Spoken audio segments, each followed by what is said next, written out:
In the last segment, we talked about the representativeness heuristic. We talked about the three assumptions that seem to underlie it.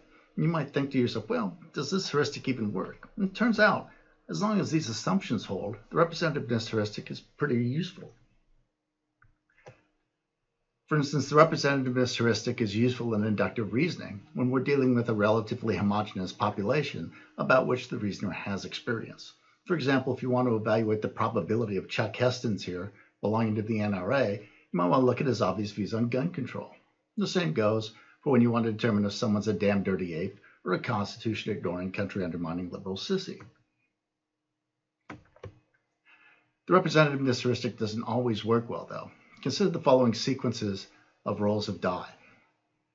You roll your die, fair die, multiple times, and you get a sequence 1, 3, 1, 5, 2, 6, 4, 7, 3, 9. Or you roll it 1, 3, 4, 5, 2, 1, 6, 7, 8, 9. Or you roll it 6, 6, 6, 6, 6, 6, 6, 6, 6. Which is the more likely roll? Now, chances are people will pick either the first or second sequence because they look more random, and we expect random causal events to result in random outcomes. However, the third sequence is actually more probable. Every sequence of dice rolls with an equal number of throws is going to be equiprobable. And so looking random isn't really the determinant as to which is more likely. In this particular case, 666, 666, 666 is more likely because it has 9 rolls, whereas the first two have 10 rolls. And every sequence of 10 rolls is less probable in its outcome than every sequence in 9 rolls. Let's turn our attention now to another judgment heuristic, the availability heuristic. Like the representativeness heuristic, the availability heuristic takes a sample, measures the frequency in the sample, and then extrapolates that frequency in the sample to a frequency number in the population. So it works just like the representativeness heuristic and just like statistics, with the exception that the samples are different, the method of measuring frequency in the sample is different, and then the extrapolation between sample frequency and population frequency differs from contemporary statistics. So let's see how it goes in detail.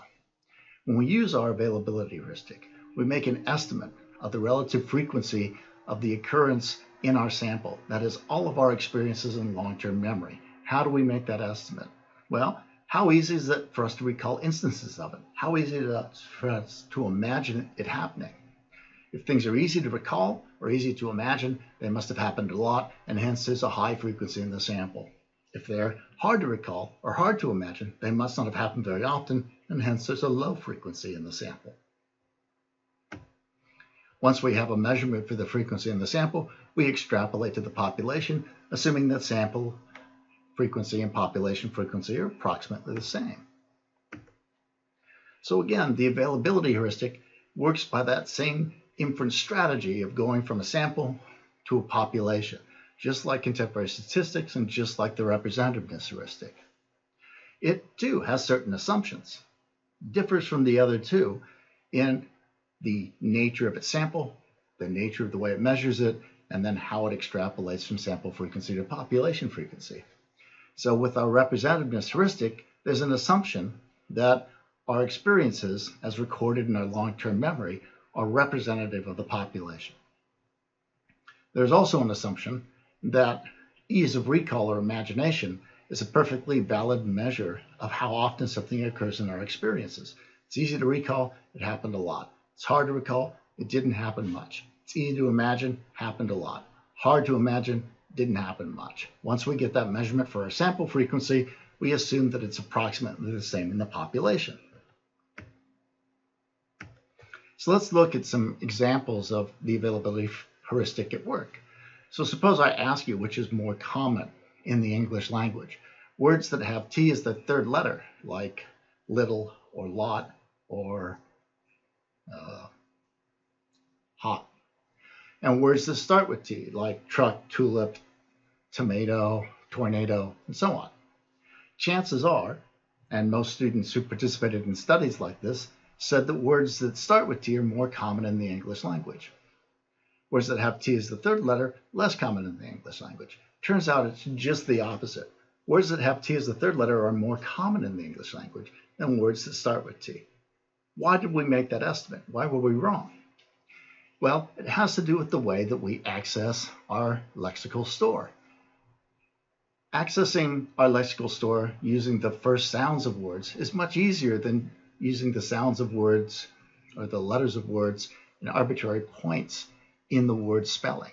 And so it's easy for us to recall words that start with T. It's harder for us to recall words that have T as the sixth letter.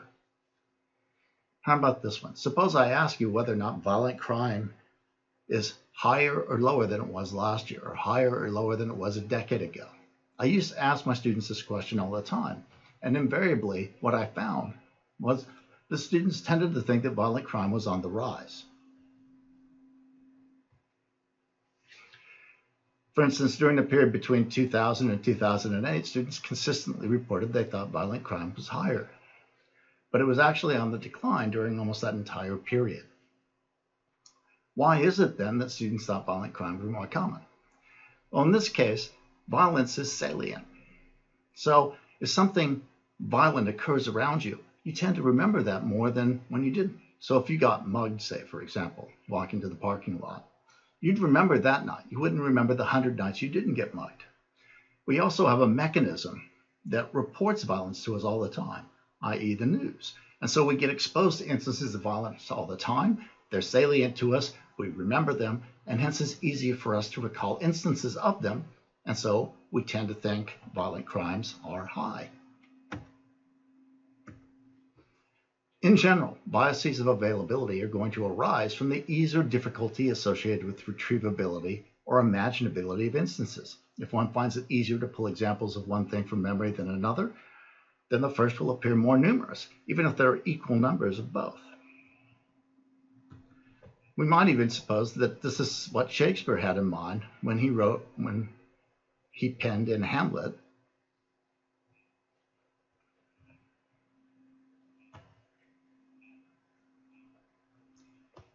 We might suppose that this is what Shakespeare had in mind in Hamlet. Limitations of imagination based on innate dispositions, experience, and salience can introduce biases of availability. Such biases may well be behind that famous quote, "There are more things in heaven and earth than are dreamt of in your philosophy." People also regularly misjudge the likelihood of two events co-occurring, given the strength or weakness of their associations between the two. Insofar as the strength or weakness of the association aids or undermines ease of recall or imagination, these errors are the result of availability heuristic. Let's look at some examples. People in the US still tend to think that AIDS is a largely homosexual disease, despite the fact that most cases worldwide are the result of heterosexual transmission. Similarly, in the United States, people tend to underestimate the number of African Americans with college degrees and overestimate the number of African Americans on welfare.